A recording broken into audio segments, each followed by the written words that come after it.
That's off limits, according to the judge. At this point, may open the door.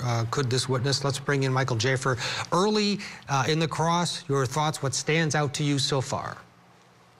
In every one of these defense where they're alleging a cover-up, there's what I call a conspiracy debt, right? So let's just say the allegation was that this murder happened in a concert stadium with 20,000 people looking, and all 20,000 people conspired. Obviously, nobody would believe it. I'm using that as an example to show that the more people that a defense allege were part of a conspiracy, the more difficult it is to prove the conspiracy. And so the way you prove the conspiracy is what you see now, which is he's fighting tooth and nail to show the closeness of these men, and that they were basically brothers in arms, and they would in fact cover up to murder one person.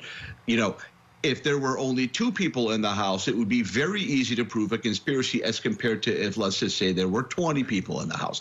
So that's what you're seeing this defense team trying to do. They're grappling with him and wrestling with him to say, you're friends with him. You were given this position purely as a courtesy, right? He wouldn't say, yes, this was as a courtesy. It was because of a tragedy. But really, they proved their point on that, right? And now he's trying to kind of open the door to the federal probe. And so this is what proving a conspiracy looks like. It looks like this. You're not challenging evidence. You're tying people through a proximity of their relationship. And so far it's going good. But if there are 5 more people that they have to prove covered up, that will become a challenge.